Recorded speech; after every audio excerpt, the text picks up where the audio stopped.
Good morning, traders. Yes, you made it. You made it. Live trading with the one and only Benzinga. Let's go ahead. Let's get it started. Let's bring on the brains to this show. At least I want to call him the brains. Ryan, what's up? What's up, bro? How we What's doing? going on, Mitch? You're making me nervous there, calling me the brains. I just react to things. Hey, there's one thing I can definitely say is that you know a little bit more about options than probably I do. So I'm going to call you the brains at least. Let's go ahead. Let's bring on the one, the only, the morning master, Spencer Israel. I'm here. I'm here, guys. What's up? You're the morning master, man. We wake up with you on Benzinga, so might as well keep you on, right? I wake up with me every day, Mitch. Well said, Spencer. You know, little anecdote there. I obviously what about waking up with me? No, not about waking up with you. Okay. Close though, but nice way to throw that in there. So I work remotely, but I come to the office often, and every time I come to the office, I try to be one of the first people there. And you know what? I can never beat Spencer Israel to the office. Early bird gets the worm. Spence, you deserve all the. There is a group of people. Typically, I'm anywhere from the first to the fourth person here on any given day. I can't. Some days I'm first, but most days I'm not. Today I was first, actually, but most days I'm like second, third, or fourth. Anyway, man, we got. I love seeing a lot of familiar faces here. AJ, Matt, Berlin, Hector, Stephen. Oh, we're gonna have a good day today, folks. I'm pumped up. Heck yeah. That's what I like to see, guys. We're jumping up right now in viewers. What I would like for you guys to do is do us a favor. Right now, look down, hit that share button, go on your Twitter, and let everybody know. We're live trading with Benzinga. Come on over. There we go. And I have a couple of questions for our morning master here real quick, Spencer. Are you ready? I had a couple of questions. First of all, I want to talk about two things. I want to talk about the jobs report this morning. What happened? What a train wreck of a number. Yeah. So it was an ADP number, right? ADP often used as like a forecast, right? Because ADP is obviously a private company, but they're in the payroll business, so they have some insight, right, into who's hiring and who's not. And it was a really light number, but it wasn't just that the number for June was light; it was that it was revised lower. I'm sorry, it wasn't that July was light. July was light, but June was revised lower. So July, they said 330,000 jobs were gained in July versus a 695,000 estimate. But on top of that, the June number was revised from 692,000 to 680,000. So you often see these revisions after the fact. Most economic numbers have revisions. Jobs number has it. GDP has it. But the fact that you get a weak July and a June revised downward, it was a pretty big miss for July too. I mean, like I said, 330 versus 695. That's a pretty big miss. Yeah, this is not always indicative. We do, of course, have the jobs number on Friday. This is not always indicative of, how bad tomorrow's jobless claims number will be, how bad Friday's jobs number will be from the Bureau of Labor Statistics. But there are times where these numbers don't always line up. Again, ADP is a private company. They're doing their own thing.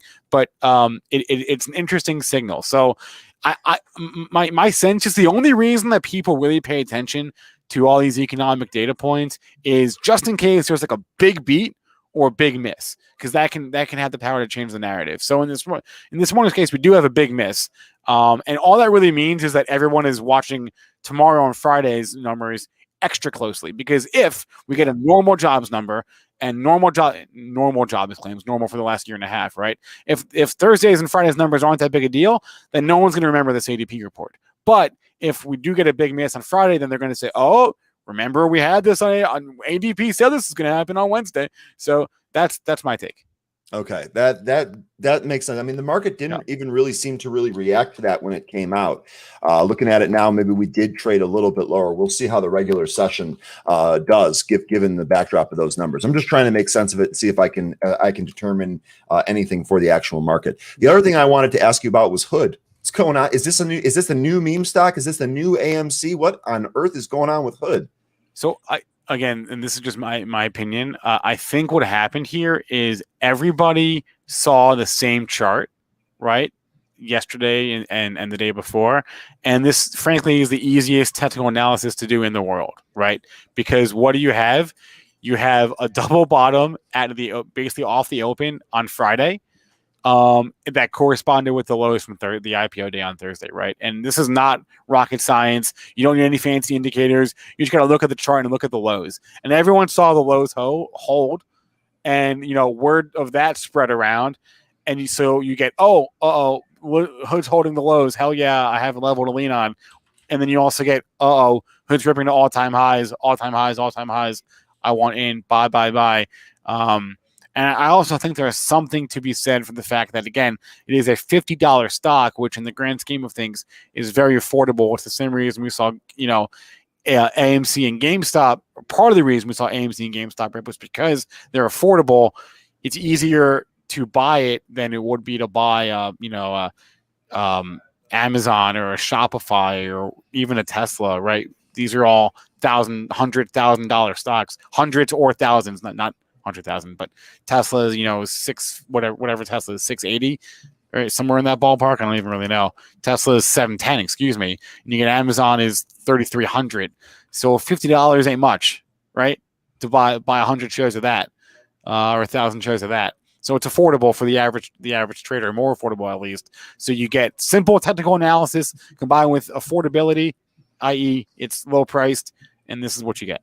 Okay, well, I also think that we're going to get some volatility here. I'm not sure if this is a fair price for Robinhood. We'll see. I think that this is probably a little bit of momentum. To your point about the double bottom and trading up, I've seen that a whole bunch of times. We're up over 25% in a session and a half, effectively here. So I don't have an edge on this. I am kind of watching it.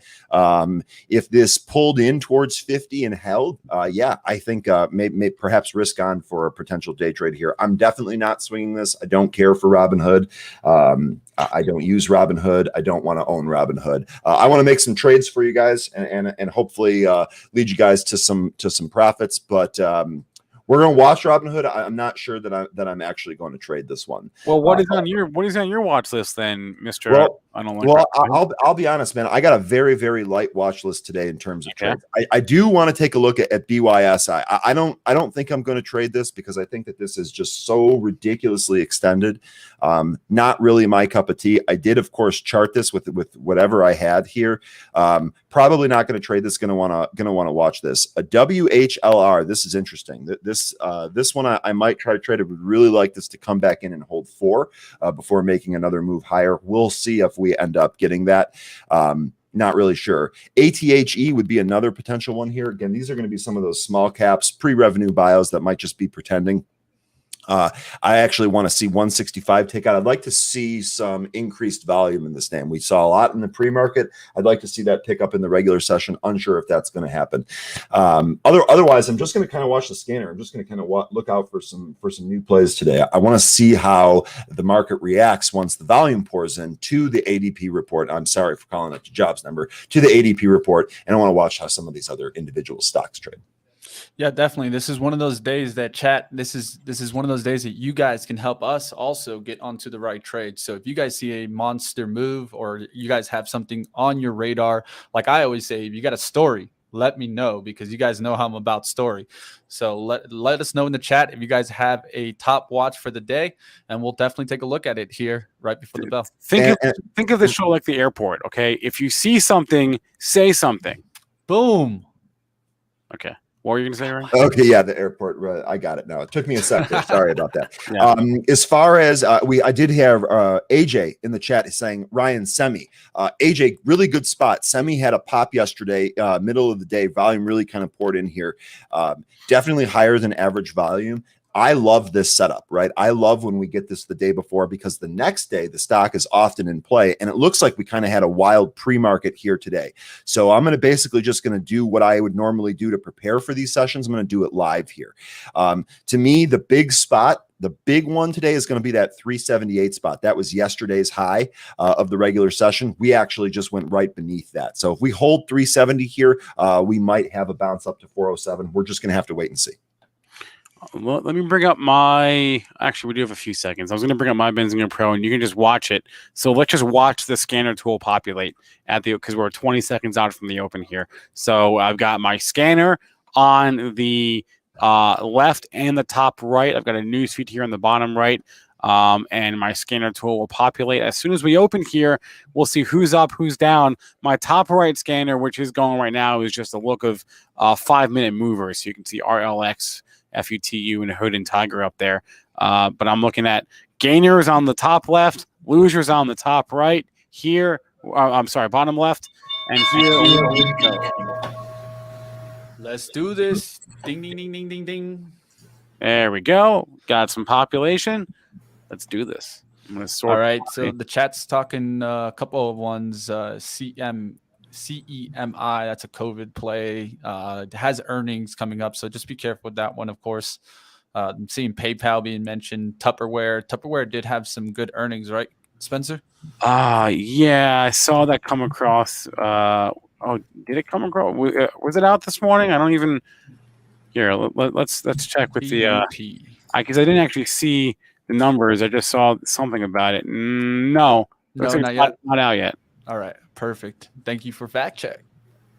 Yeah, not out yet. Wait a minute. Yeah, and guys, so AMD all-time highs here popped right out of the gate. Just real strong. AMD, we covered that. We were trading that right around 100 break not long ago. Also, ATVI really starting to give back the gains from that pop yesterday on their earnings, trading all the way back down here to about $81, $82. We'll see if this holds.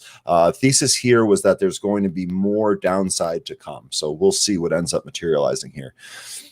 Hood going ballistic out of the open. So someone, I think it was Mike, who asked about the Hood options. Yeah, I mean, I'm on a Thinkorswim. I see the options chains. Is there any volume? Is there any open interest?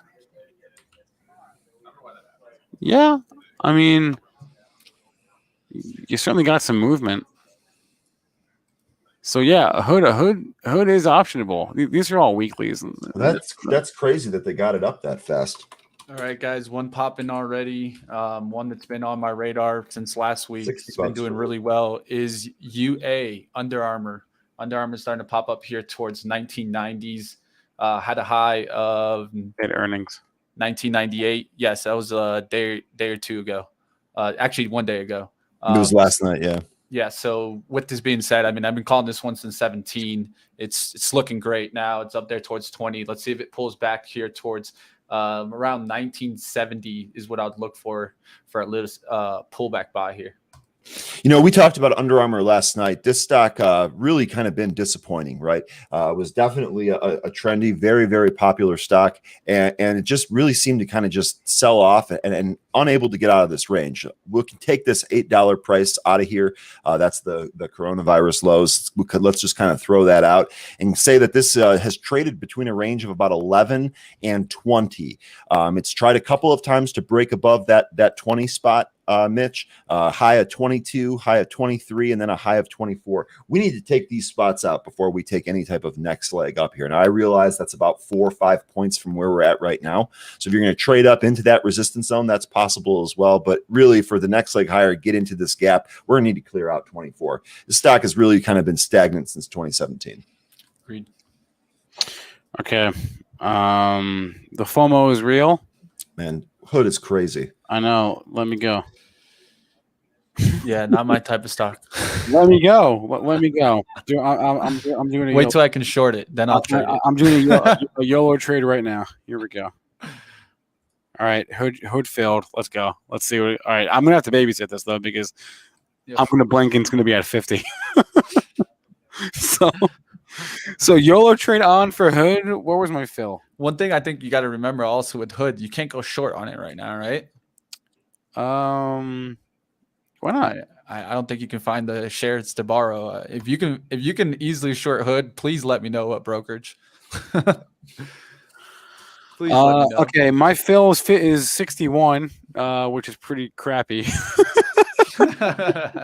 So anyway, we're right there now.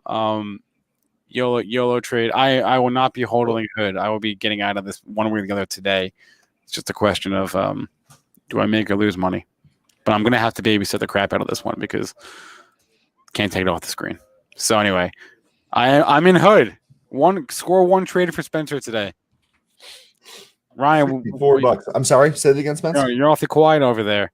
I'm watching stuff. I really can't believe the move that Hood's making. You know, we had 65. 65. Yeah, I should just sell right now. Pounding the highs here. 66. I should just sell right now. Hey, that's why we gotta get you on that day trade. What do I Spencer, do? what was your trade plan? Well, how do you not have a trade plan going Come on? on, I dude. violated Come all on. this was my trade plan. Ready? Close my eyes and hit send. Send it. Good Lord. Full send Send from it. Spencer. You know, in all seriousness, do we have any resistance? No, we don't. They're loving it. They're loving it. Get out. No, Sell. in all seriousness, you know, my stop, which is a mental one at the moment, would be like the open, which is 55. Halting? That's a long ways away. Wait, do we just halt? Did it halt? Did it halt? Did it halt? Halt? Going into the pro. Did it halt? Did it halt? Did it halt? Halt? Bro, help me out here. Halt tools. Single tool. Halt. You always look at yes, we do have a trading halt. Oh crap.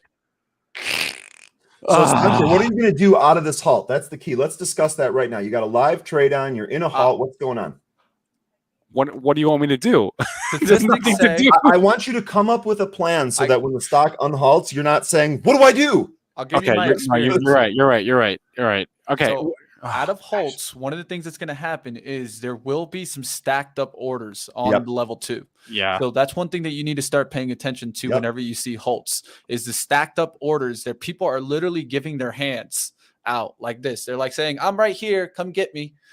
So that's one thing you need to pay attention to. So the big orders. Now, one thing that I like to do is whenever I'm getting out of a halt is the moment that you see that get out of the halt, throw up a limit order in a nice high spot where you think, hey, if that pops another 50 cents really quickly, I'll take it. Something like that is what I like to do, especially coming out of a halt. Now, definitely statistics say that if you go into that second halt, it could still go up. After that third halt is where I really get concerned because you can get a halt back down.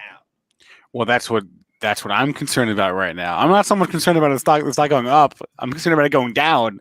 So anyway, we do have a halt at 9:35.09, which means at 9:40.09, give or take a few seconds, we should reopen. Until then, it's all quiet on the Robinhood front.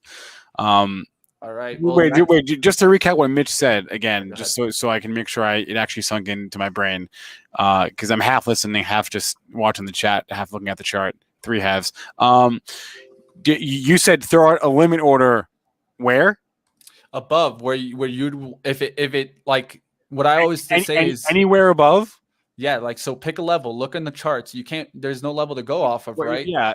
I could so go to what 100. you want to do is maybe like just where is profit enough for you, Spencer? If you got a quick fill, you would be okay. You could take your hands off and say, hey, that's a hell of a trade. I'll take it.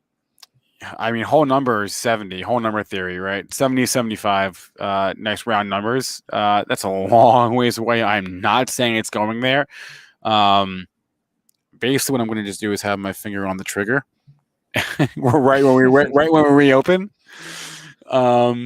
And not that I necessarily have faith in Webull to get me in and out, you know, at the best possible price. You know, I can only control what I can control.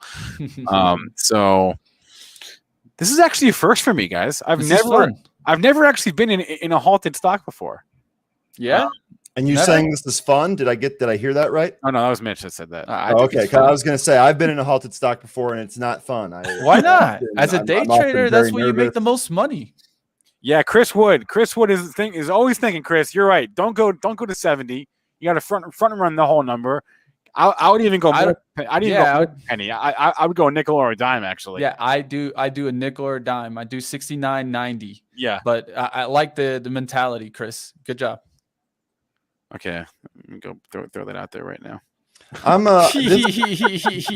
this may be a bad idea. I did take a stab here at ATHE 172 here, trying to break this wall down. I'm looking for a clear out of 175. Big seller wall here at 174.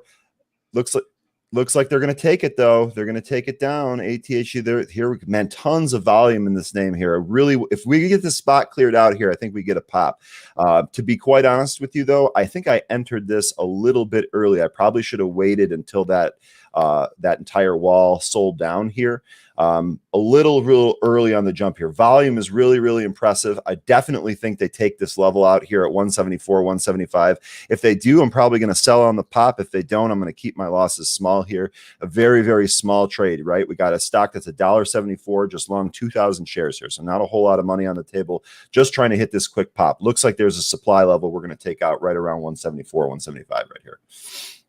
All right, guys, just want to put out a trade that I saw already kind of happen. I'm going to be looking for pullbacks now. I would have jumped in, but BTBT, guys, look at this 15-minute chart. Lovely pattern here, breaking out from there. Essentially 1050s is that breakout point, really, where it started getting going. We just got above 11. You're going to get a little bit of a pullback here. We'll see if it comes back towards that 1050. Spencer, let us know once you get reopened. We're open. We're at 67 now. We're at 70. Where's the chart? Spencer, nice trade, man. I'm getting out. Get me out. Good. Hey, you see why you put out that random number? I'm 74 now. I'm done. Can't take it. See? So let me put this chart up here. Yeah. But this is exactly what I was talking about. How when you put out a number that's just super high, if you would have put out 73s, you would have already gotten filled. Yeah, I got filled, man. They ran right through me. Yeah, that's the idea, though. That's the idea, because one thing you want to do is you want to pick your spot, right? Yeah. So from at this point, what I usually do is I just take the ticker off my screen, because you got to give yourself a little pat on the back. You had a hell of a trade, Spencer. Regardless of wherever it goes now, hell of a trade. All right. James is right. It was a good trade. Now I got to do it 20 more times. The question is, where are we going to pull back now, guys? Just be careful, because now we've gone from 54 to 77. We could get another volatility hold. I think it's starting up. I think we're about to. Yep. Actually. Yep. There we go. We're done. Halted again. 941.37. But did you see, Spencer? You had a second there to even jump in. There were some traders jumping in right there. If you look at the level 2. Yeah. You're exactly right. It's one of those things where it's like information takes time to make its way around the street. And everyone sees a halt and they're like, oh, as soon as it's done, as soon as we're open, get me the hell in here. Right. The one thing I want to remind everyone is, look where my VWAP line is. So the volume right now is not it's not curving that line a lot. So you could get a nasty pullback from here. So this is where you got to start developing, hey, what was my original plan? And that's why I liked how Ryan went back to asking you the question, Spencer. What was your plan in the trade? Because a lot of times this is when the emotions Luke take Jacoby over. has a huge trade on now. You want to talk about it on Robinhood? No. Yeah, I just made a trade. You missed it live. Yeah, you missed it. He's talking to me. What was my plan, Mitch? Is that what you just said? Yeah. Well, not your plan. Traders out there. Man. Okay. Traders out there. I would remind them, hey, this is one of those things where it's like, do what I say, not what I do. I do not recommend doing what I just did, which is get into a stock. Again, this is my trading account. This is my YOLO account. Okay, I have a separate account just for this kind of stuff. And the trade was get in quick, get out quick. So I didn't even think about it getting in. I just did it. I didn't talk about it. I just did it. And we came out of the halt, and we briefly, it looked like we briefly dipped there for a moment on the halt. I'm not going to zoom in any more than I already am on my 1 minute chart, but and I just didn't think. It was just get out. It was, and I'll be honest with you guys. What I just did was bad. I just used 2 market orders. Okay, that was bad. Guys, I'm just gonna pull this out there. Just be careful with sympathy moves. You start sometimes seeing when you get these runners to get sympathy runners. So that's what I'm gonna be looking for. Not necessarily hood. Let me know, guys, if you guys see another runner in kind of that industry. It's a good question, Chris. Actually, that's why I even just pulled up coin to see what was going on in coin. Look how you see that boost in coin. I think that's sympathy off of hood. So watch that to see if maybe some volume pops. You see how that volume came in here, guys? I think there's a reason why this volume's coming in here. Not saying that I'm going to go into this right now, but I'm just saying this is what I like to do, guys. I always like to look for the laggard play, not necessarily the hypest stock. Yeah, the options changer did just get wrecked. And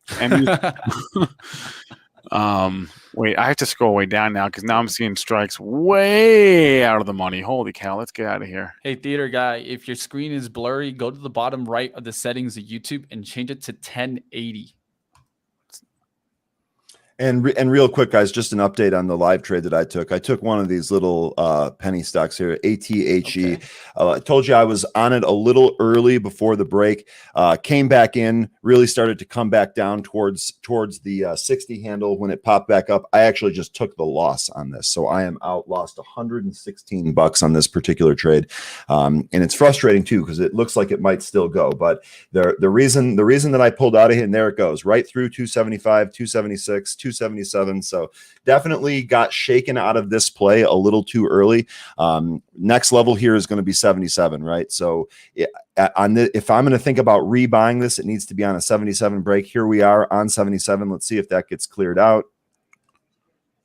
This is tough. These are the trades that end up bothering me the most, right? Because I had this thing pegged, I had the plan, I actually broke my rule, went in a little early, and it ended up costing me, right? I ended up getting shaken out here. I wouldn't be surprised, given the volume on this stock, to see this clear out 177 and pop. I'm no longer in it, so I'm going to have to wait for re-entry. And because I've already made a losing trade on this, I want to be a little bit more careful about my entry and exit. So not every trade on here is a win. I am starting 0 for 1. That's such an interesting idea, because I'll finish this thought quick because Hood's going to open in 20 seconds. But I feel better. I feel very bad about that trade I just made because I had no plan. I feel better about a trade that even if I lost money, like I lost on Activision last week, lost money on that trade, but I had a plan and I stuck to it, and I feel better about that than I do about this Hood trade, because even though I made money, I had no idea what I was doing, right? And that's not a good feeling to have. Anyway,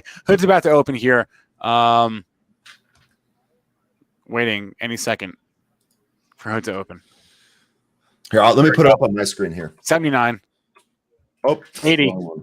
All right, just be careful, because remember what I talked about. After the second halt, when you get that third halt, statistics will say that after that third halt, you don't really get that much higher from that explosion. There hasn't been that many. 85 we just hit. Halts. Unreal. And then keep going. So just be careful here, guys. I think we might get up towards, I would say 90s, maybe even. But after that point, the 100, I think you're asking for a little bit much. But we'll see what we get right now on this next push, and you can get that halt down. Remember, and we may not even get to that third halt. We might get that halt down. Wait, we're done. Halt downside. That's it. Halt down. 72. Exactly. This is the one thing that I recommend. And if you're a day trader, this is why you always got to understand what I call the ultimate risk. The ultimate risk is like a 5-minute or a 15-minute low. And if you see here, that would be all the way down to, like, let's say 60. You have to take that risk into consideration. You can get stuck on the out like you are right now. And then some traders can't even hit the out right now. Literally, the bids are just flowing through. You won't even get a fill on a lot of brokerages because you don't have direct market access. That's a great point. And we talked about this. Not long ago. I feel like maybe a week ago. Or we talked about. I had a lesson here, or maybe it was in the happy hour show. I apologize. I'm getting them mixed up. Whenever you have multiple upside halts, and then that second halt or third halt even releases, and you can't even hold the bid, that thing is almost certainly going to flush into the downside halt. That's exactly what happened here. As soon as we opened up, they tried to push it higher. We saw some 80 prints. We got up to 85. They couldn't hold that bid. As soon as that thing flushed, boom, right back into another circuit breaker. When this opens again, I wouldn't be surprised to have this open lower than 72. We'll have to. Mitch, what do you think this is? Do you think this is going to open lower or higher than where it's at right now? My bet would be open lower. Mine and then too. Come up a little bit and then wash back down to test the low. A lot of times that's what happens. So why is it open lower? Because it creates the mentality of, oh crap, I gotta sell. Then next thing you know, people are start hitting the sell button. What does that do to the stock? That pops it up a little bit because there's too much covering. Well, and there's pressure. There's pressure on the ask. But what you'll notice here, what happened the last few times, and it could well happen again, when you come out of a halt. And I noticed this when I was in it just now. There is a brief moment. So when we were halted for upside, there was a brief moment where we did start to go down both times, right? So in this case, since we're halted for downside, it wouldn't shock me if we do for the briefest of moments do go up 73, 74, and then proceed on our merry way downward back to 60. But that wouldn't shock me for a second if we just do get because there is that brief glimmer of hope, right? Of we're gonna keep going up, or no, we're not. So just to screw with everyone for a second.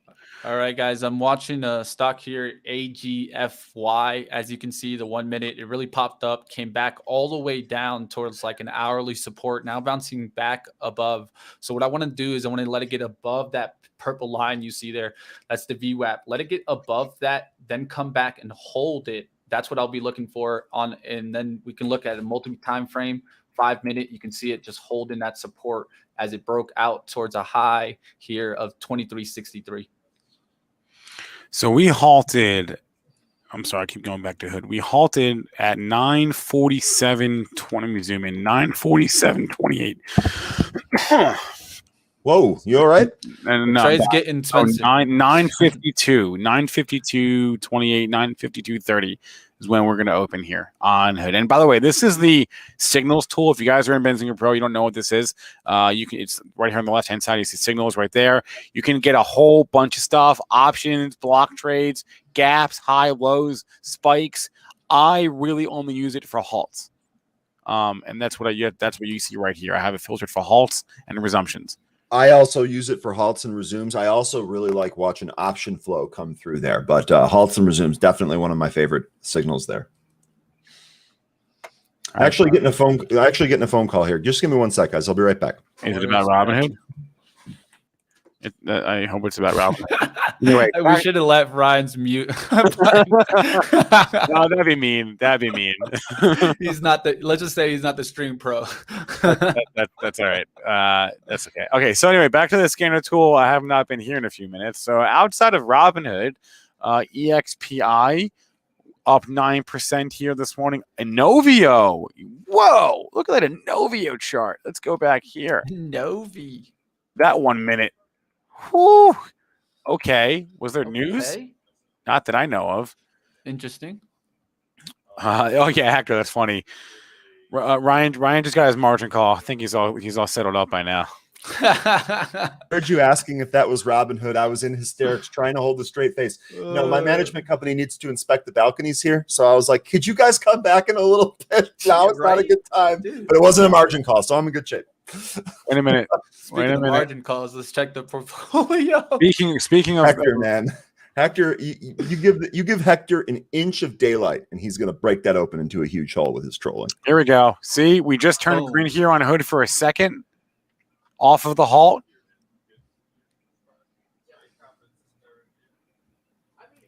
Wow. I have to say, I'm going to consider myself. I'm just going to take another L, right? Because that absolutely traded higher, at least for a second. It's giving you 20 seconds. A bounce. Yeah. What is that? Covering, guys. That's people covering. You're right, Mitch. You're right. I think that's what happened. I think you had too many. It looks like we're trying to push lower here. Let's see. I mean, mentality wise, maybe if you got into that first hole, then you got out of that second hole, you saw yourself up around, let's say 60%. Now you see yourself at 30%. Some traders will take that 30 instead of pushing back for that 60. Yeah, it's a great point about the short covering. I'm inclined to agree with you. They gave you like 20 seconds to get out of this thing just now on that 1 minute candle. But the bottom line is you did close red for the minute. That's 3 red candles in a row on a 1 minute chart. A lot of people use these charts that are making quick trades. This is all they see is 3 straight red candles, and that's all they care about. So we are now below 70 here, 69.5. Or at least we were for a moment. AFRM guys, AFRM through yesterday's high here. Yeah. Real strong on a huge volume pop yesterday. Strong out of the open today. Not really sure what's going on here, but say again. I'll tell you what's going on here. Tell me. So this got the pop on Monday, right? If you zoom out, because Square bought a company called Afterpay, which does the same thing Affirm does, and Square basically paid twice Affirm's market cap. It was a huge premium. For Afterpay, it was like a 30% premium. It was announced over the weekend. Square paid $29 billion. Well, at the time, Affirm's market cap was $15 billion. So everyone thought, whoa, if Afterpay can fetch a premium of 30% up to almost 30 bill, why can't Affirm fetch a similar premium? And then at the same time, you have the news yesterday that they're partnering with Apple to do something with Apple Pay. So you got in Canada, right? That's what I see here in the news feed. Yes. So you have M&A headwinds blowing in Affirm's favor now. The tide has turned for Affirm in the last 3 days. Okay, so now we have a catalyst here, and we have a technical high a day break, right? So we took out yesterday's high today. Let's see where this stock can go. It might be a trade above yesterday's high here, which was what, 70 high print here. Sorry, I'm trying to get you the exact number. 70, 69.93 was the exact high print. 70 is going to be your key level there. Interesting. Just saw that one kind of pop up. Hood trading back down 67 here, 67 out of the Halt. Good trade, Spencer. Good trade. I know you said you didn't really like that. I like that. I like that you're criticizing yourself for your process. I think that that's actually going to make you better in the long run. But nonetheless, still green on the screen today. Good trade. I'm 0 for 1, so you're ahead of me. Ring that register, baby. I love it. Right. That's right. Yeah. I mean, I feel bad about it, but I'm not going to, don't apologize. I'm not going to apologize. Right? Don't feel bad about it. Feel great about it, bro. No, I feel bad. It's someone in the chat said it. It's like I'm feeling guilty for it was an irresponsible thing because I didn't have any idea what I was doing. I went in with no plan and went out with no plan. So you rode the momentum. It goes against everything that I stand for, but it was fun. But you know what, Spencer, you're trying to take lessons away from that, which, instead of popping open a bottle of Cristal over there and showering in it, you're actually trying to learn a lesson that you can reapply later on in the trade. That's the smart thing to do right there. That's the winning attitude. And by the way, let's really quickly check, if you don't mind, checking on BYSI. This is one of the stocks that I noticed off the movers tool. I said that this was a little steep, probably not going to trade this today. This is exactly why. We did bounce off this 24.52 level. And if you hit that, awesome. Actually traded a little bit beneath that before bouncing, but it looks like we're really going to kind of push some of these levels. I had a feeling, I call it a gut feeling, that this was going to kind of bleed back all of its gains, and so far that's what we're seeing. For a long trade here, what I would need to see is this base for a little bit during intraday, on or around a support level before finally having some volume to push it off that level. Okay, that's an interesting setup there, Ryan. You know what it is I'm noticing here this morning? So somebody mentioned SoFi earlier. SoFi Coin and FTCV are kind of your three closest plays to Hood, right? Not all doing the same thing, right? No. Right. So you see Hood, obviously we're back in the low 60s. SoFi, which I am long. SoFi and long. What? At least you're starting to hold that VWAP for Robinhood. Okay, so SoFi doing the same thing as Hood, more or less, and by that I mean ripping and off its highs of the day. FTCV. God damn, stupid SPACs.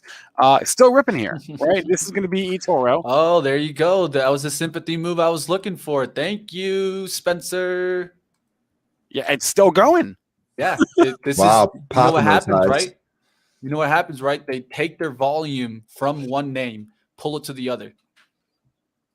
Yeah. I mean, that's literally. That's why I'm going to watch Coin also. Coin, FTCV, those two could run potentially with the sympathy in Hood. I love sarcastic FinTwit.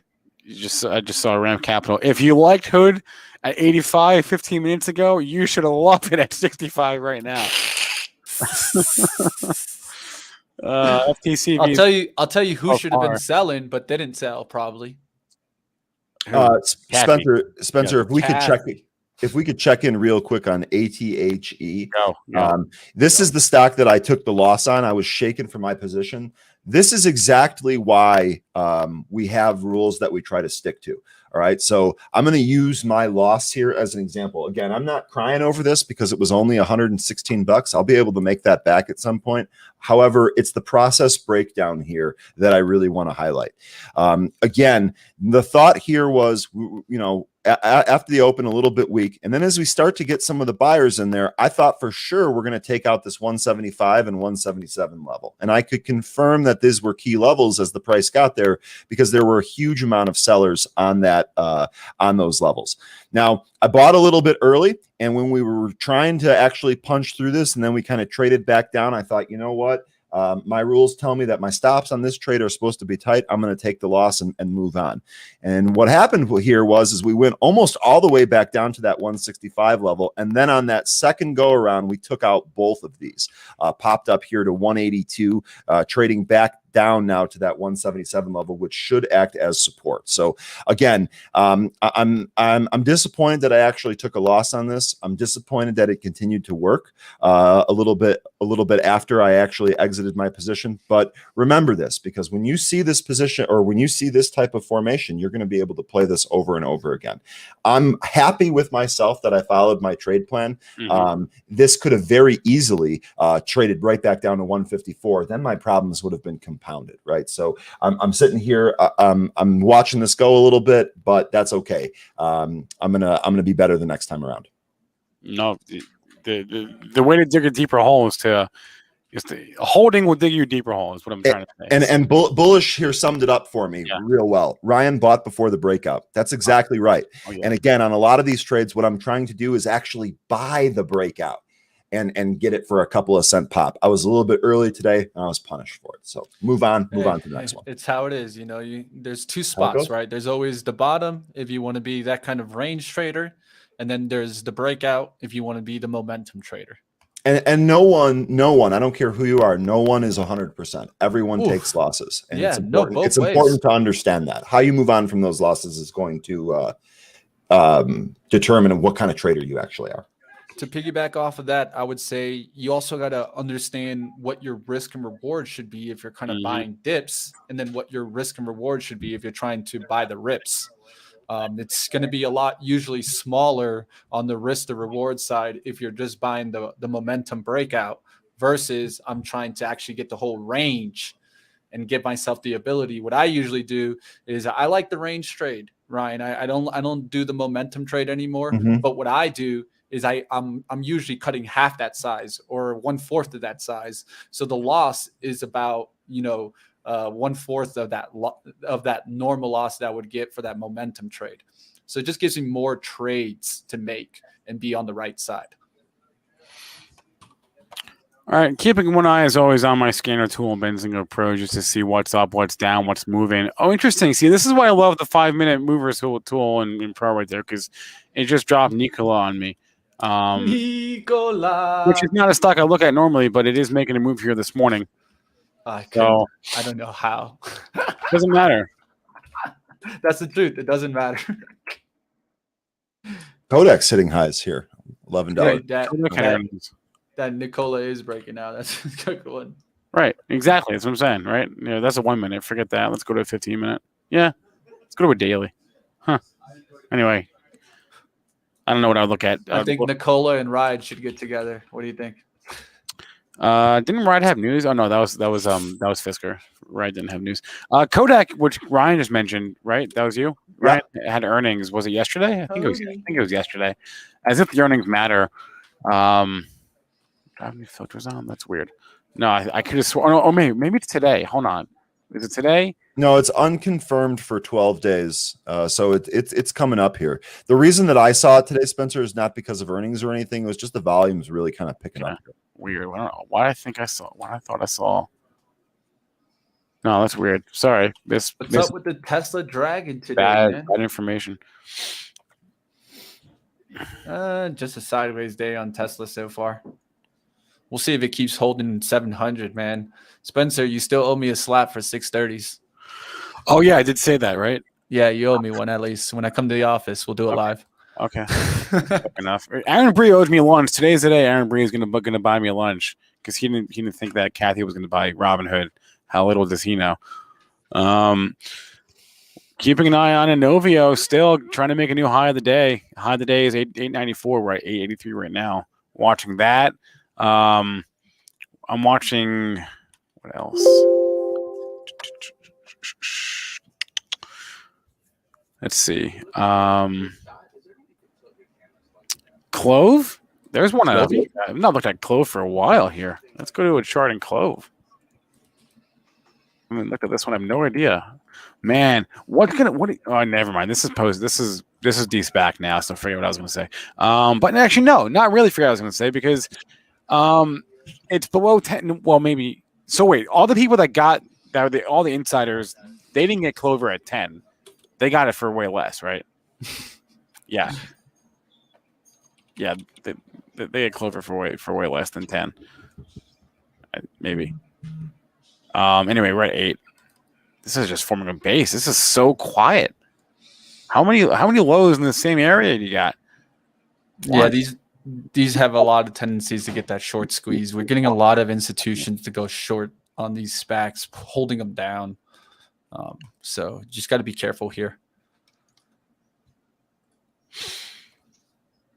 Look at NAOV. NAOV really running on huge volume here. Don't really see anything crazy. Just a former runner. Looks like it's running on volume again. Just kind of watching it. What is this? Trying to see if this AGFY is going to start pushing. The chart is setting up, but like Ryan mentioned earlier, I'm going to wait for the breakout versus trying to jump in it right here.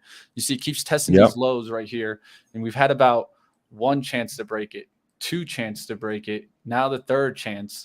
You don't want it to break it on the fourth time.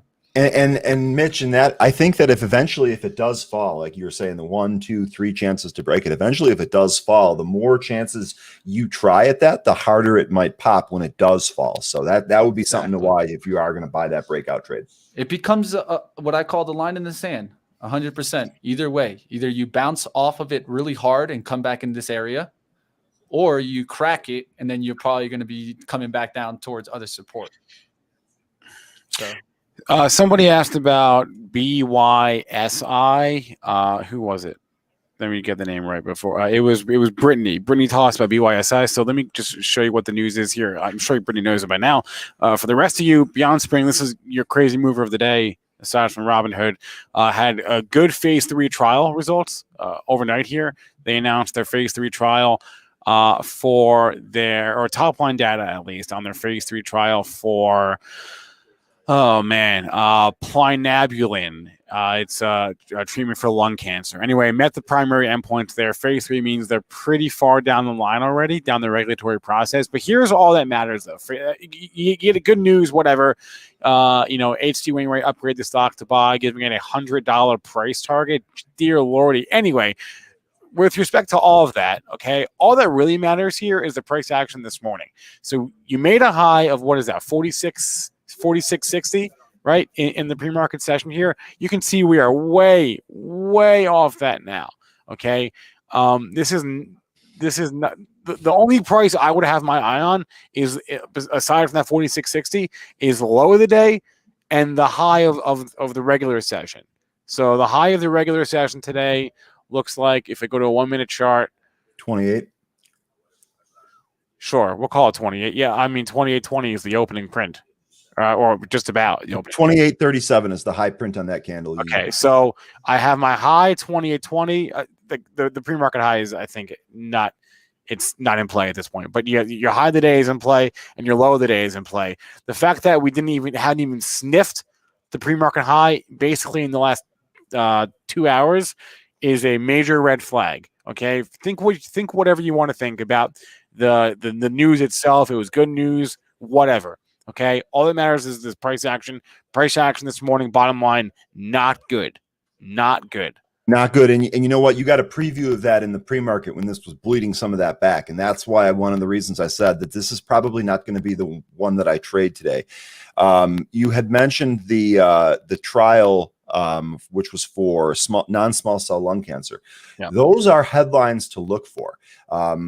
Non-small cell lung cancer, really anything cancer related, that can cause stocks to pop. And that's exactly what you saw here in Beyond Spring. Remember, in the pre-market and the after-hour sessions, the volume is not nearly as robust as it is during a regular session. So when you get that regular session volume, that's often going to have a dramatic increase on the price, or effect on the price, excuse me. And in this case, the price traded back down. So Spencer, to your point about those levels, I too would be watching the intraday high, as we already discussed.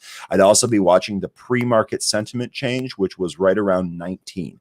Looks like we kind of came back in to try to test that. Didn't quite get there. Sorry, go ahead. And this is your tell, right? Because like at the open, we went straight down. They never even gave you a shot to even try and think about reclaiming the pre-market high of 46 and change this morning. Never even gave you a shot. Didn't think about it. You can place a trade in the pre-market and say, hey, I'm going to give myself a shot at the open here. But if you see that opening candle at 9:30, no shot, no resistance for going. There's no pushback against the stock going down. There was no one trying to keep it up. You're done. Get out. So that's my BYSI take. The numbers are what they are, but the numbers might say one thing, but the chart says something completely different. And that happens. That's not going to be the first or last time that you see. Guys, I just wanted to call out. It was a beautiful, beautiful day for BTBT, man. Yes. What an easy trade this was off the 15. This is why I like using the 15, guys. Look how symmetrical that looks, right? This is why you have to be looking at multi-time frames and multi-day time frames, not just pre-market. If you were just looking at pre-market, this is all you had. That doesn't give me much, right? But if you look back at the last couple of days and you see the action, the price action stuck in a channel, bouncing off these levels, that gives you the ability to understand that, hey, it could get that breakout at 1050 with high volume, could bring it to the measurement of 9 up here towards 1022. So you're talking about a $2.22 breakout from that 1050 area or the 1025 area. So it's usually where the breakout is. So if you wanted to call it here at the 1025 in the pre-market or the 1050 mark, I add that and I start giving myself a projected target. And Mitch, to looking at BTBT, you're right. This was a great opportunity. One of the things that I would do me a favor, draw a horizontal line at the top of yesterday's intraday high. It's at 1090 on the dot. Mm-hmm. All right. So that high, look what happened today when we took that high out. If you draw that horizontal line and then you're on the 15 minute, the 15 minute shows it fairly well. Zoom into that 1 minute. Take a look at what happened right at that spot here. Okay. Again, take a look at that 1099 spot from today. We actually broke that. And then go over to the price action today here, Mitch. Zoom in on that for me. So we broke that and immediately back tested it. See that candle that big green candle that pushes through 1090, then followed by that next red candle that back tests that level. We held it, and then we actually held it again on a slight back test, and now we're pushing off that. So Mitch, to your point here, as soon as we leave that 1090 area on this break and hold, this is giddy up, man. This is risk on for sure. For sure. Who wasn't in the chat? James said this is making his whole month. Well, the month just started, James. So, but maybe that's your point. Hey, James, that's what I like to hear, man. Yeah, Always wishing for the best from our viewers, and I love to see people really try to take their trade ideas fully, risk on, understand both sides, and able to find trades like this. This is a great trade. All right, keeping one eye on the hood only because I'm waiting for it to turn red. I'm waiting for it to turn red. Spencer, I'm gonna buy you a hoodie today. I just saw something that's very interesting. Because I don't have a funded account at Robinhood, so I don't really know too much about the actual using the platform and all that. But there's a financial blogger that I read a lot and I listen to his podcast. His name is Ben Carlson. Has been on our show before, and he just for shits and giggles bought the Hood IPO. And he said that I was under the impression if you are a Robinhood user and you got shares at the IPO, you were locked up for 30 days. Apparently, that is not necessarily the case, because what Ben Carlson posted a screenshot of was he tried to sell the next day after he tried to sell on Friday, right? And he got a warning message that says from Robinhood, if you sell IPO shares within 30 days of the IPO, it is considered flipping and you'll be restricted from participating in IPOs for 60 days. And then it's two options: cancel order or continue placing order. Continue placing order, that means they're not actually locked up. Sure, they can penalize you after the fact for future IPOs, but if you can still place an order, then your shares are not locked up. If you want to get into this, you never owned the shares. I mean, you probably haven't taken delivery of the shares. That's so true. This is how they're able to do this, right? I guess. So I ain't gonna say, but another way of market manipulation that you see constantly with IPOs. So just be careful there. But what you're doing is essentially you're selling out, and your Robinhood's just taking the shares that they were going to give you. Sure. Of course, there's a settlement. Okay, so in this case, you're probably right, Mitch. But still, if you're gonna, I'm fine with lockups. There should absolutely be restrictions. Right? If you're Robinhood, you obviously don't want everyone to get your IPO on the IPO day and sell it the next day. You don't want that. Obviously, it's not in your best interest. So lock them up. But if you're gonna lock them up, then lock them up for real. Like, actually, don't none of this like, oh, if you sell, we're going to penalize you. No, don't even let them sell. Lock it up. Anyway, I just learned this 5 minutes ago, so I didn't realize that was a thing. But that you could even sell. I thought you couldn't sell at all. I guess you can. If you're a Robinhood user and you got the IPO, I guess you can sell. So I don't know how relevant the lockup in 30 days is anymore.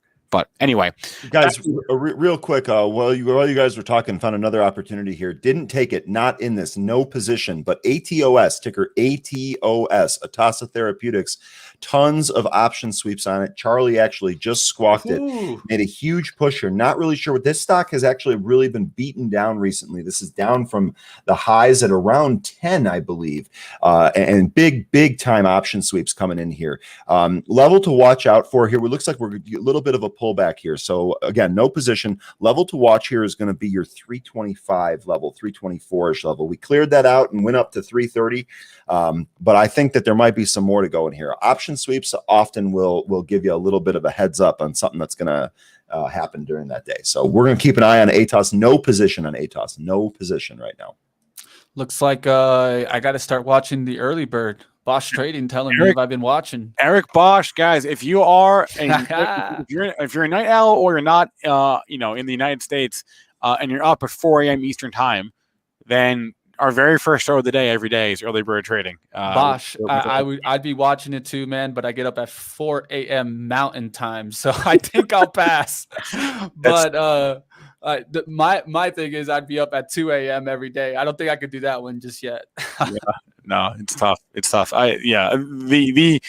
few times I was able to tune into the show live once, and I was like, I can't watch this live. I'm sorry, Eric. I can't watch your show live. It's a 4 a.m. moves though. I'll tell you one thing. There's 4 a.m. moves. Oh, for sure. That's when the pre-market opens. So there's always movement for sure.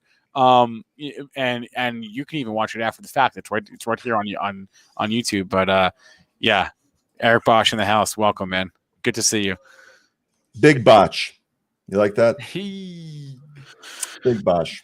Bosch, that just reminds me of like Mustang. Like, I don't know. Bosch. It's almost that. I think you're thinking of. Are you thinking of Roush? I mean, that's kind of close. It's kind of close. I don't know why I'm thinking that, but I just guess I just missing my Mustang. Just little. Oh, dude, AB. Kickback. God. Why? Hold on. Aaron B just spelled Red Bull all over his computer and phone. That sounds like Aaron B. AB, come on. Man? He's the type that needs a clothes change at the office. You know what I mean? He does. He really does. I'm telling you, said that. One thing I would love to do is, man, Spencer, where's the Ford Mustang reviews? I see you guys doing these EVs. I see you guys doing these. We're in Detroit. Don't ask me. I don't know, man. Don't ask me. I have no idea. I really don't.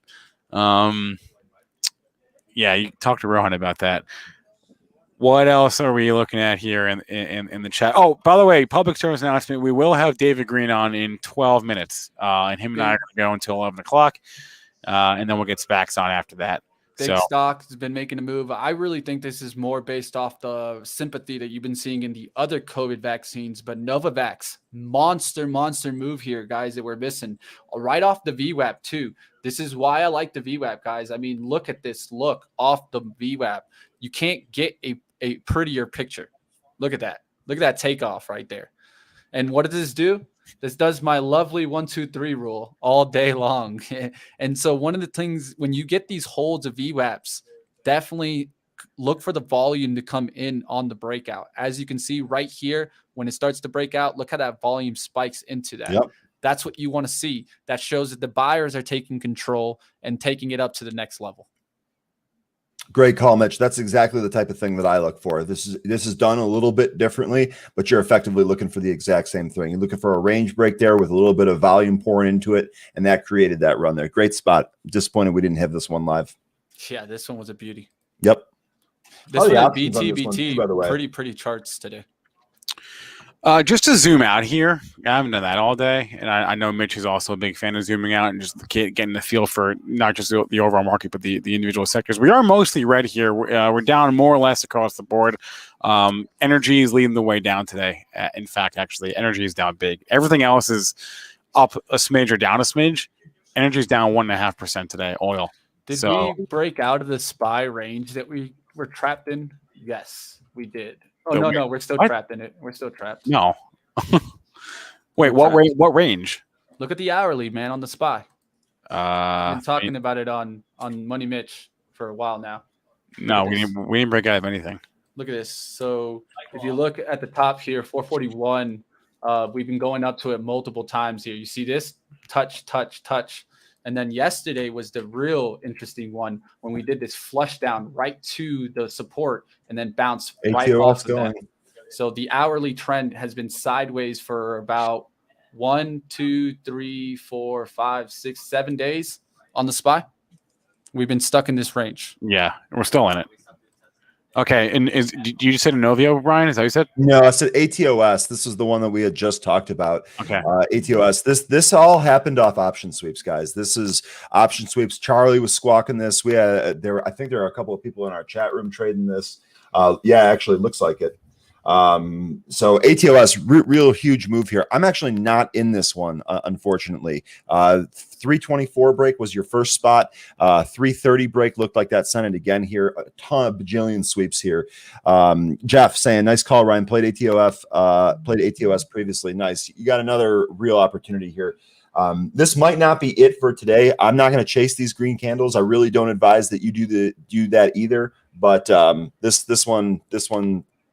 was a good one. This was a nice spot here. Right off option sweeps. Inovio just hit 9 for those that are watching. What was that ticker on that? Is that INO? Yep. Just a friendly reminder that the stock got to, how high did this get last year? Got to almost $34 last year. Yeah, this was one of the first high flying COVID plays. This thing blasted off in first week of March of last year. So anyway, we're up at 9, new high of the day in Inovio. Interestingly enough, though, it's not as if every vaccine play is going with it, right? You get Pfizer is trading lower this morning. Moderna is trading higher. It's Moderna. It seems like it never stops going up, and I say that a little bit in jest, but like only a little bit. And the NTX as well is going with it. So. Vaccine trade. That's what we talked about this morning, right? However you feel about COVID and the Delta variant and the seriousness of it, or whatever you think about it, you can think one thing, but the stocks are saying something that's different. And the stocks are saying that, yeah, we think Delta's serious. And we know this how? Because the vaccine stocks are going up and the reopening stocks are going down, right? We know this. Here, XRT. Right, retail. Not a great example because it's so broad. Let's go like DAL, Delta, right? Let's go to Jets, all the airlines. Right? Downtrend. What about like Disney, which I own. Not looking great. Not looking great.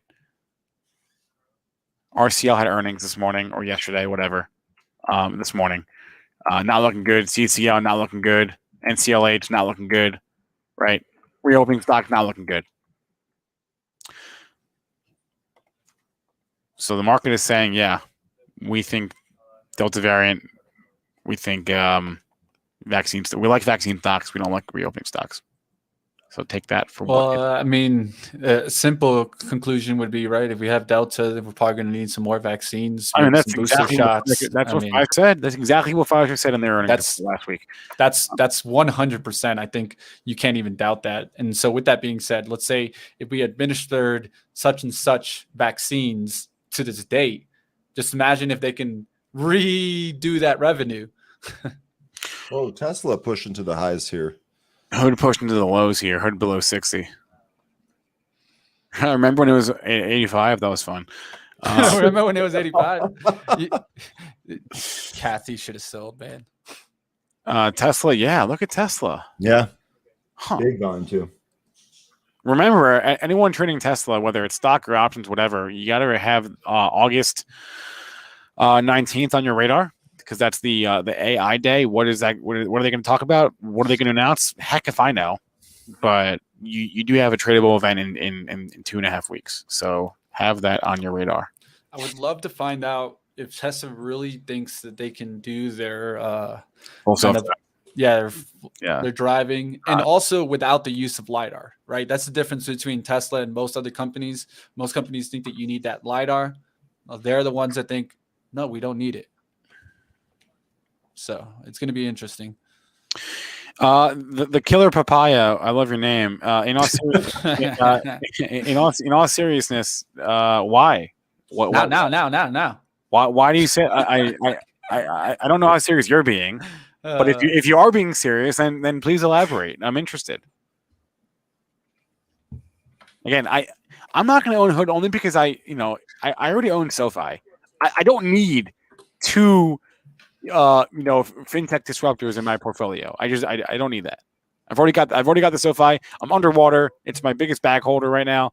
My biggest bag that I'm holding. So I don't need another one. I just want to point out that AGFY, big reason why we didn't go into it. We're looking for the move to either break out or break down, and there's your breakdown. Boom. You know what's interesting is there is as I was just talking about the stay-at-home trade, the reopening trade not working. Stay-at-home trade is very much working today. Someone just dropped. Someone's been dropping Paul just dropped Camping World in there. Camping World is stay-at-home. Zoom obviously stay-at-home. How is our old friend Peloton doing? Yeah, it's quiet, but it's up 1%.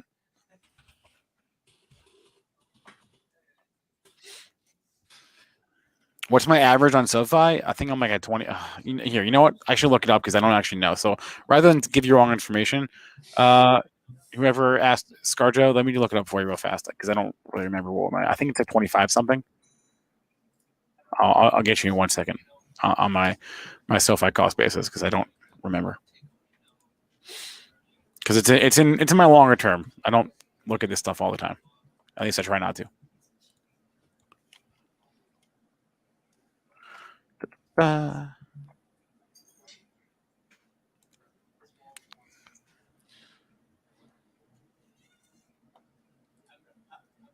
Certain names. That's what I see going up. I don't see any one industry really pointing upwards.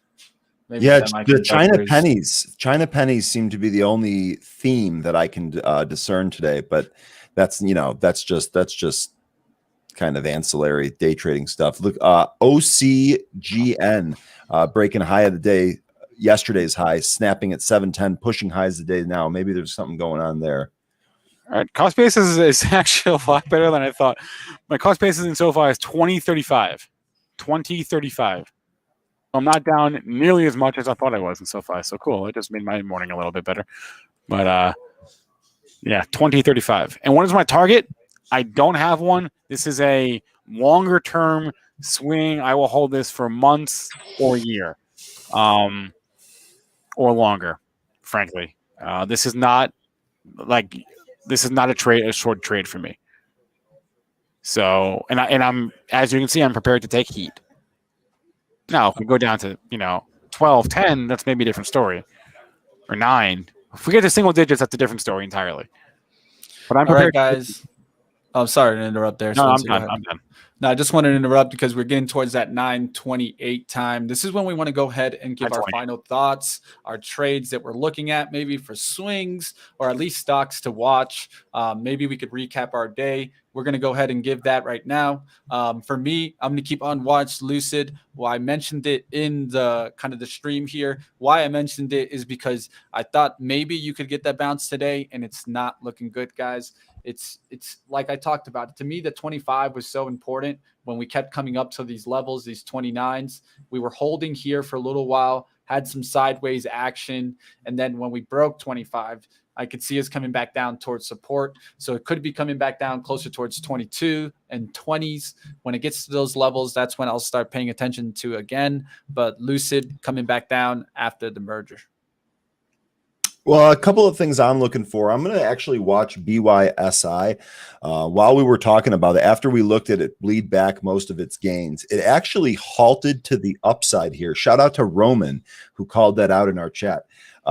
Halted to the upside. Looks like it's holding in here. There's still a whole lot of volume on this particular name. So if we're able to hold this level and maybe take out some of these highs, perhaps break this trend, this really, really nasty trend that you're kind of looking at here, we're able to break this and hold. Looks like it already tried to do that once. If we're able to do this, you might have yourself a trade here in the latter half of the day. So I'm going to keep this on watch. Mitch, I'm with you. I'm going to watch Lucid as well. Of course, going to watch Hood, and then I want to watch my scanners and see if we get any other types of plays throughout the course of the day here. How about you, Spencer? What do you got on watch? I was on mute. I was talking about the Penny Roddy. Was late, asked about BYSI. Penny Roddy rewind about 20 minutes. We talked about BYSI for a few minutes. What am I watching? I'm going to keep watching Hood. I'm going to keep my scanner up on my screen again for my biggest gainers and losers throughout the day. Hood, I'm watching to see, really at this point, it's a question of, will it turn red from the open? Not from the close. Will it turn red from the open? We are not that far away. Where today's open was what, 54.45, and we're at 62 right now, so we're not that far off it. So I'm watching that. I am watching earnings, reactions to earnings, and so I'm looking at Activision, right? I'm looking at Lyft. I'm looking at Ava's Budget. These all had earnings last night, all doing different things this morning. Ava's Budget dipped at the open and has since bounced. Activision trying to hold its lows for the day. Lyft ripped after hours, gave it all back. Never really gave you a shot this morning at making a new low. We're trying to make a new low of the day here right now. Watching all those names, also paying attention to the stocks reporting tonight. I'm looking at you, Uber, and EA, and Roku, and Etsy, and Win. So that's what I'm watching here this morning. And on that note, it is 10:30. So we must say goodbye to. It's only a temporary goodbye. We'll be back. It is a temporary goodbye. You'll be back tomorrow. Yep. And I'm emailing, making sure I emailed the link, the correct link to David. There he is. Might need to guess. David. Nope, I see David. He's here. All right, Mitch, Ryan, go away. Go. See ya. Have fun, folks. We'll see you at SPACs. I've had an eventful morning, but I'm sure not nearly as eventful as David Green. The guys could trade circles around me, and let's see what he did this morning. David, good morning. What is up, Spence? The email went to my spam folder, so I had to throw it over into my regular. Sure. But we are here. Sure it did. Okay. What'd you do this morning? Just insane. This has been a really insane morning. Let's see. Between BYSI has been crazy. Wait, stop there. Talk to us about BYSI. Well, it was a little meme stock this morning. Obviously, the stock went up to $46.60. We kept everybody away from that, obviously, and didn't get anybody in trouble. But I think this was not available for us to short early in the morning. But some people in the room were able to short it and got what we call a far from moving average trade up here at 46.60. We really didn't touch it until it pulled back for one of our trend lines all the way down here at like 22 and change, and we made a nice $2 trade on that. Hood has been the another wackadoodle one of the morning, right? Absolutely insane. You ain't kidding. Yeah, and this is another one where we try to just keep people out of trouble in these things, and we did for the most part. We couldn't short it, not shortable. Okay. It's weird because they have options on it, but we're not able to short the stock. Yeah. But the trade we made that made our day was when we went from 85 down here to 61 and change and hit our trend trade 9 EMA and then went up $6. So this was a trade that we made in a room. It pulled back $21, hit our trend line, and we were able to take a couple of bucks out of that. Well, wait. Talk about the entry of that for a second. Absolutely. The exit I have, I guess, but the entry. What'd you see on the entry side? Okay, so what we have our 4 moving averages in our charts. We have a 9, a 15, a 65, a 200. So what we're looking to enter a stock that's really ripped all the way up like this is to get into what we call a trend trade. And we get into trend trades when a stock pulls back and hits our 9 and our 15 EMA. Because this was so volatile, I told everybody in the room, let's not do anything until it gets to our 15 EMA. And it got to our 15 EMA. So that's where we entered a trade. It's one of the 5 trades that we talk about. It's called a trend trade. And we entered a trade on our 15 EMA. And, the stock went up $7. I think most people took $2 or $3 out of the trade. That's really all we're looking to do. Yeah. Make a trade like that. Can I tell you about my hood trade today? Yes, you can. It was a do as I say, not as I do situation. Basically, I was like, I saw what you saw pretty much. I saw what everybody saw right at the open. So I got in. Oh, ironically, we're back there now. I got in at 61, and I got stuck in the first halt. 61 on the way down here. No. I'm talking about the way up. Ah, okay. Yeah. So I'm assuming you were long though. Yeah. Yes. Excellent. Yes. So got stuck in the first halt. So I don't want to get stuck in the second halt. I ended up getting out at. Oh man, let me get up on my screen here because I don't even really. Let me just tell you what usually happens in these things. Okay. Yeah. You get 3. When it stops and goes up, you usually hold. Stops, it goes up, you hold. The third time is when you want to go get out of it. Yeah. If you watch here, here's 1, here's 2. There was your third time. Up in that $80 range. That's exactly what we said. So I got out at 9 at the timing at 9:40 at 71. So but that was not a good trade because I didn't know what I was doing. I got in quick, I got out quick, but I had no idea what I was doing. So there is nothing wrong with a $10 trade. Sure. It's not every day you have one of those. No. So yeah.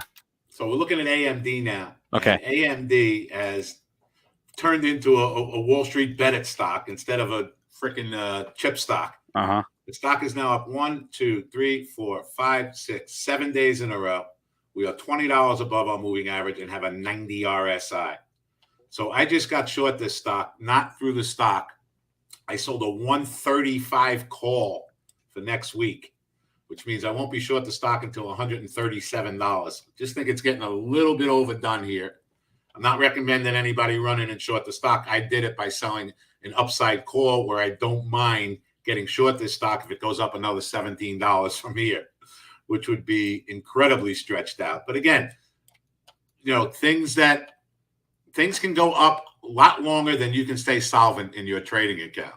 So the way I did this was, and there's people that have been looking to short this since $100 and $105 and $106, and here we are at $122. So I picked a spot that I don't mind getting a short position in, which is about $137, and I will see how it plays out in the next 6 or 7 days.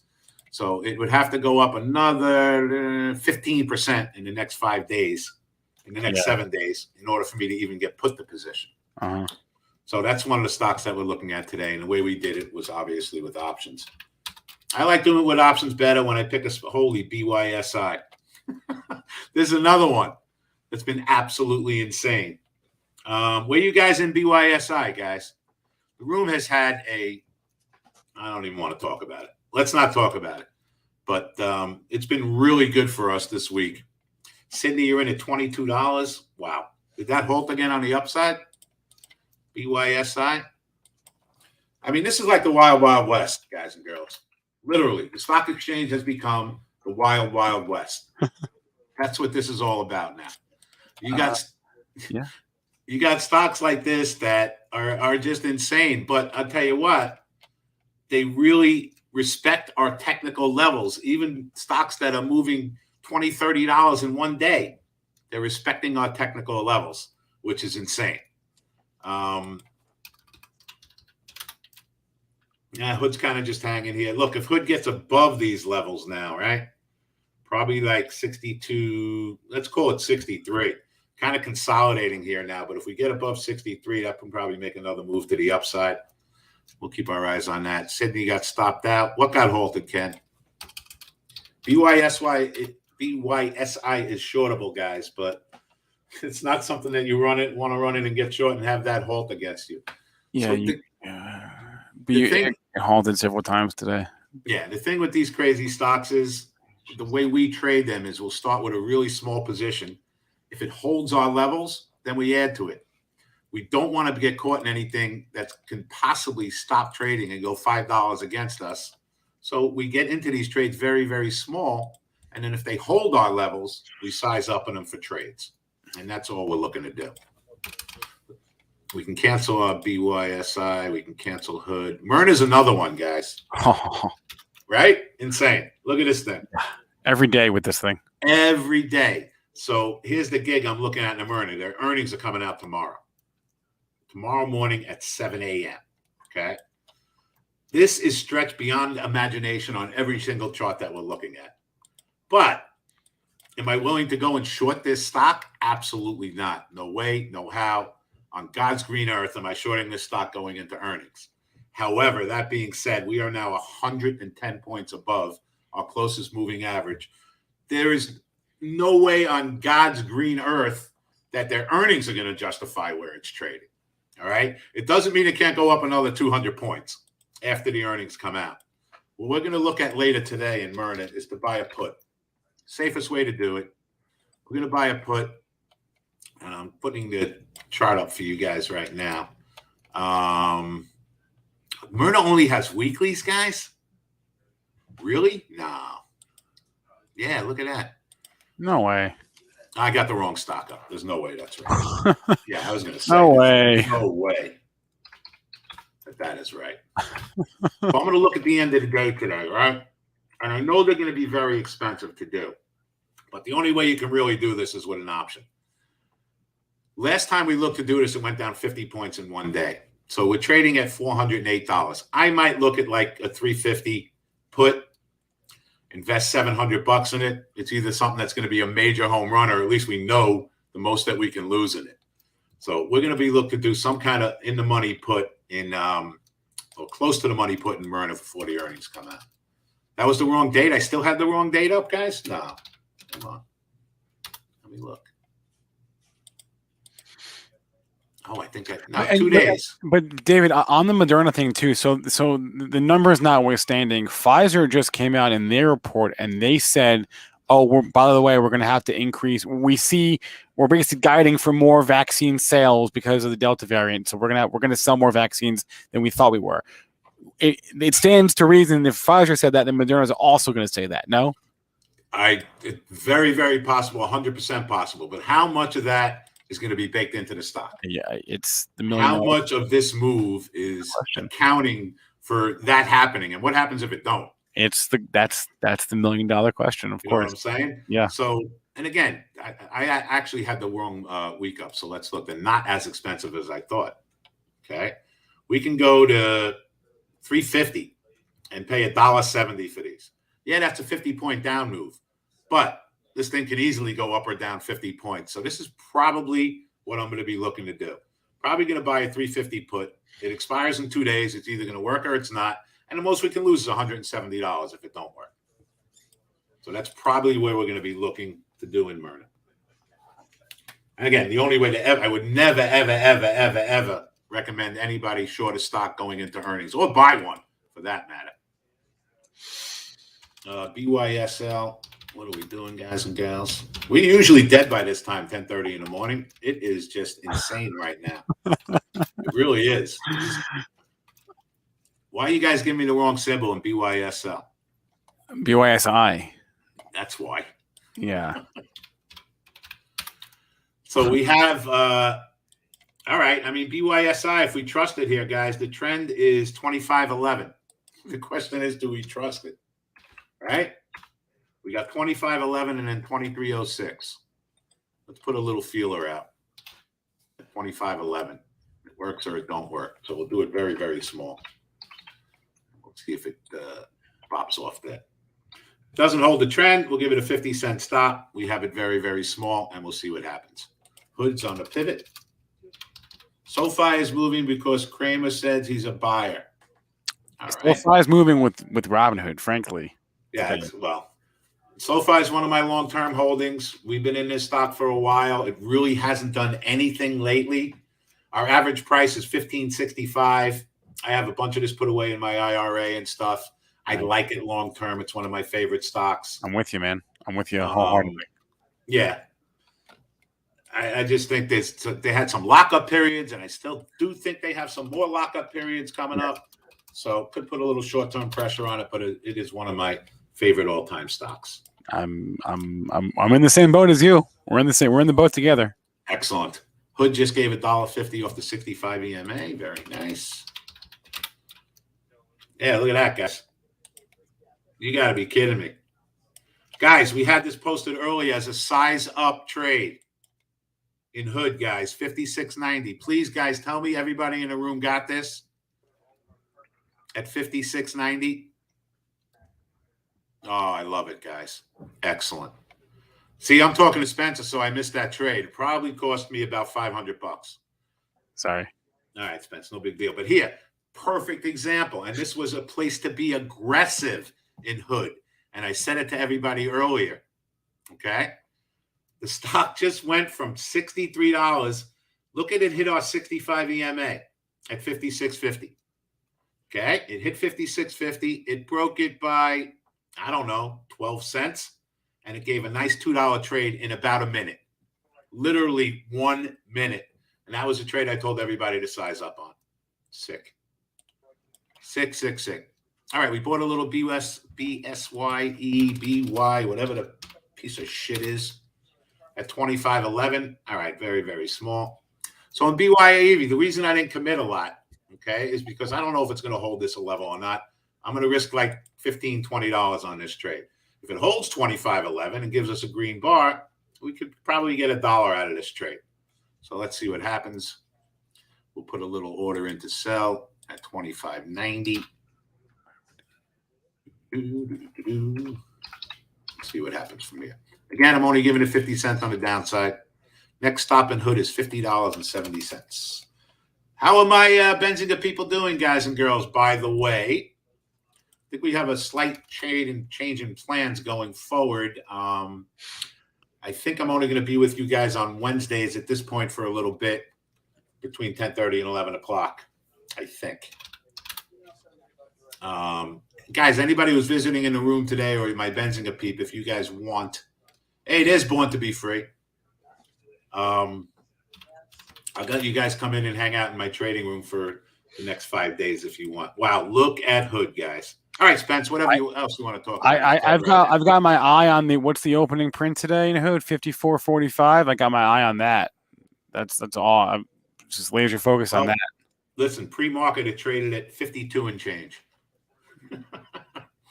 Well, it closed at 50. No, 50. It closed at 46. I know. No, 40. Pre-market it trade. Hey guys, let's take 50 cents out of some of this BYSI. All right. We bought it at 25.10. We're selling some at 25.65. Very nice. So I'll show you the trade we just did. And again, Spence, I trade very small to guide my traders. Sure. Right. It's not about my P&L. And there we go. We just got $1 out of BYSI in about a minute and a half. Okay. So BYSY, again, technical reason we bought it. We bought it because it hit our trend trade at 25.10. and it just gave us basically $1 on the trade.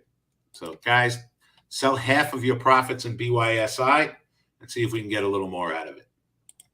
All right.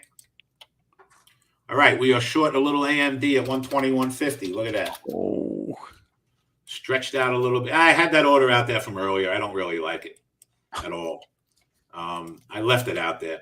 All right. So here's what we'll do in AMC. Let's we'll add a little bit of 122.25. That'll be $2 above the moving average. It is due for a little pullback in this thing. If it gets back to 121.50, guys, I'm just going to get out because I really didn't want to have that out there. 122.25.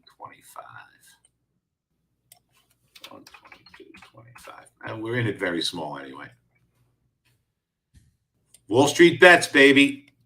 When did AMD become a Wall Street bet stock? Insane. You know what? I don't know. I don't know what to say about it. I don't know what to say. 122.25. It finally broke 100, and that once it broke 100, all bets are off. But but this is getting, and again, that doesn't mean it has to stop going up. Look, I picked my price, right? I'm losing $80 on my option already, but I picked my price. The option doesn't matter. I'm not going to be short this stock until it gets to $137, and I'm okay with that. So, guys, when you do an option, okay, the P&L doesn't mean anything. You could be down $500 in the option. It means nothing until you get put to stock, for those people who don't understand options. Why would you short something that Wall Street bets want to get involved in? That's never a good game plan, guys. It's not. Sometimes these things just don't stop. So I don't think it is at all. Check the video. I think they're saying that because AMD and NVIDIA tend to move together, but yeah, they are, exactly. Yeah. Yes. I mean, it's all chip stocks. Look at the Soxel, right? This is the index for the chip stocks. They're just in favor right now, and they can stay in favor for a long time. Okay, and they'll be in favor until they're not in favor anymore. But if you look at the Soxel, it's almost the same chart. We're getting a little stretch now on a daily level. Same thing. So look, they're going to be in favor until they're not in favor. That's the bottom line. I am going to add in my AMD put one more at $2.50 for a trade. All righty. Cool. So everybody that is watching us today, you're invited to come into my trading room for a 5-day free trial. Greenroom-live.com. I put the link in chat. If you don't see it, Thank scroll you up. so much. Oh, it's on 10:51. We still got some time. All right, guys, what else is going on? Hood bounced all the way up. So Hood's up $5 from the spot that we were looking at it. Where's BYSI? BYSI, I think we did good getting in and out of the trade. Back it up, baby. Back it up. Man. Yeah, you know, BYSI broke all levels. So BYSI now we're looking at maybe 23. I can't see it, guys. 23.11 in BYSI could be a little spot now, but I don't know if I like it. I tested it a few times already. All right, Spence, what do you got? You know what's interesting is I know where the market's down today overall, but we're seeing the same trend where companies report great earnings and the market does not care. Activision, right? Activision down this morning, right? Great numbers. Car, Avis Budget, right? Good numbers down this morning. Lyft, good numbers down this morning. Lyft is down big, actually, 6%, 8%, excuse me. All these earnings, they can't hold these earnings pops. They can't hold it. No. And as you just said, the market could give two shits about that. Yeah. The market does not care. No, not at all. Hood sold 60.62. Wow, look at GM today. Holy, down to 53. It was at 58 a couple hours ago. 58? A couple hours ago. Not now.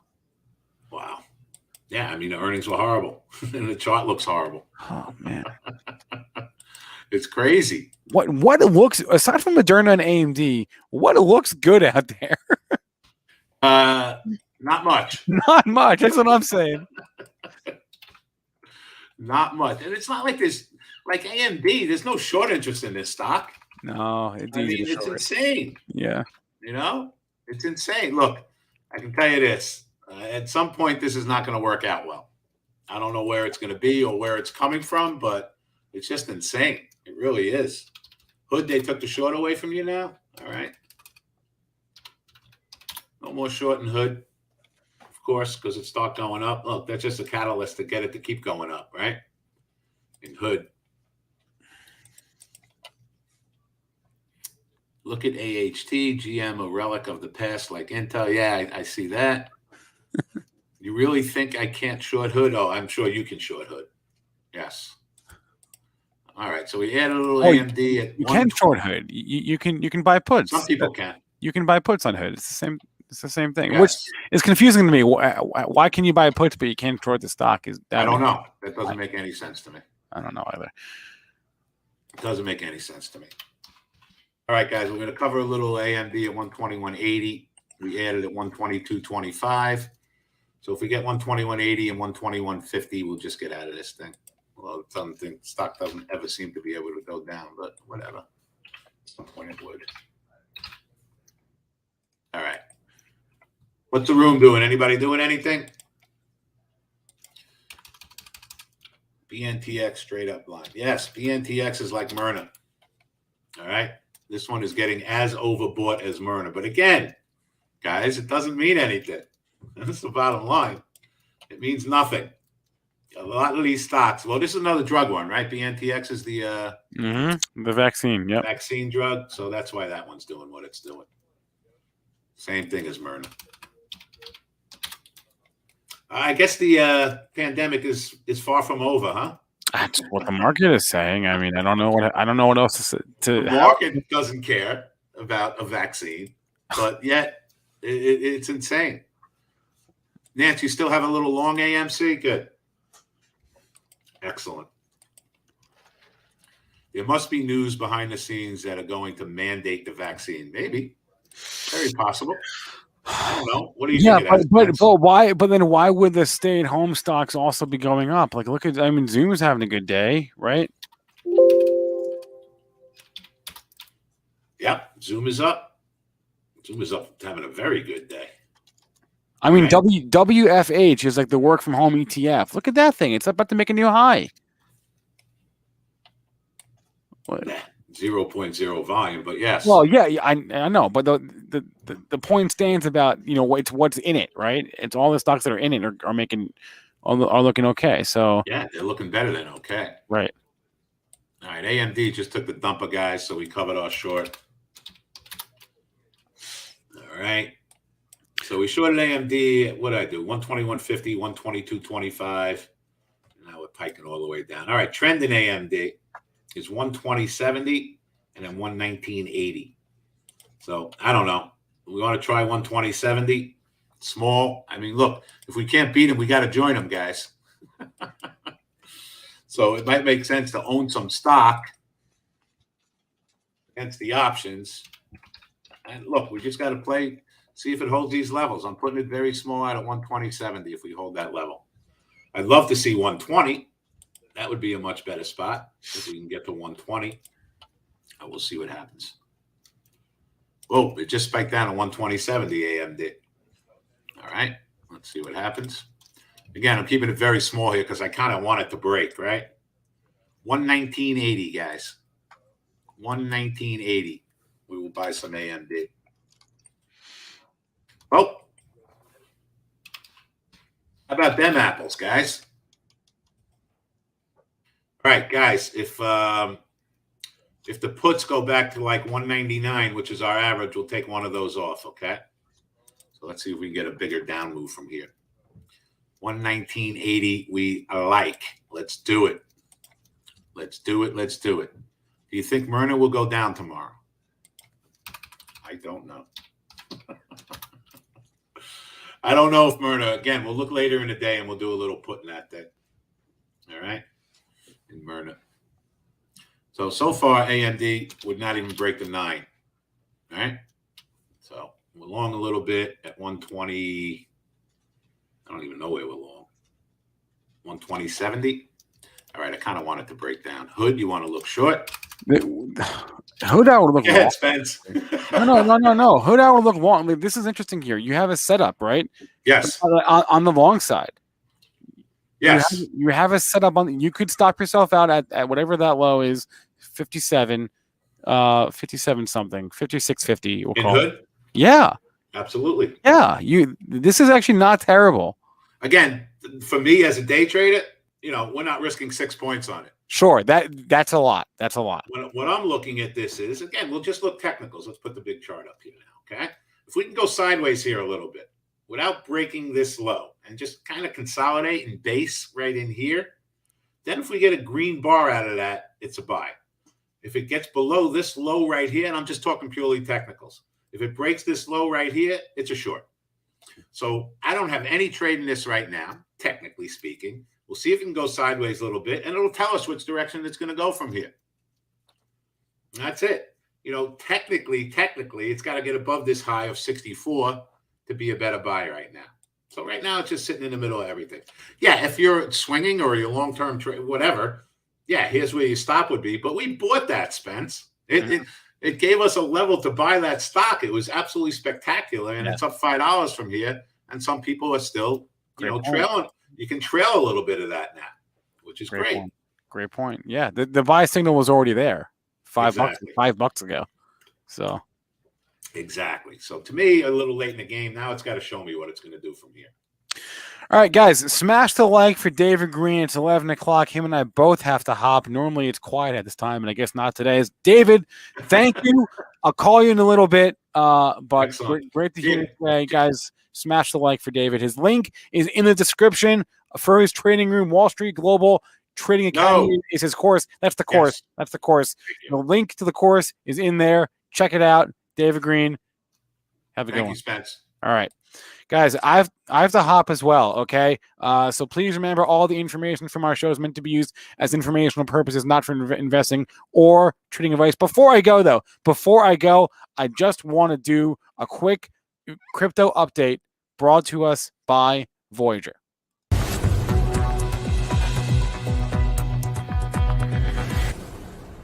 Hey there, it's Michael Murray with your morning crypto market update powered by Voyager. A price update this morning. The price of Bitcoin spiked, going from around $38,000 to $39,000 in less than 3 hours. Bitcoin is still trading down around 9% from its highs of $42,000 on Sunday. Traders hope the flagship crypto will break through the resistance level and continue to move higher. Like Bitcoin, Ethereum also traded and spiked on Wednesday morning. Ethereum rose about 5% in just a few hours, jumping from $2,450 to $2,600. Dogecoin continues to trade flat around the 20-cent range. Meanwhile, in the NFT space, Maker's Place is an NFT marketplace startup company, and it announced that it raised $30 million in a Series A fundraising round. The raise was led by Bessemer Venture Partners and Pantera Capital, with Sony Music Entertainment and Coinbase Ventures also participating. Maker's Place said that it plans to use its new cash to grow its team and continue to expand its marketplace. Maker's Place was founded in 2018 by former Pinterest employees Danny Chu and Yash Nellapay. Maker's Place has said that the company raised more than $100 million in sales throughout the past year, with thousands of creators and collectors on the platform. In other news, Crypto.com announced that the company hired Spotify's former head of growth, Henrik Johansson. Johansson will keep a similar job description, with Crypto.com naming him the head of growth. According to the press release, Crypto.com has hired more than 1,500 people in the past 12 months.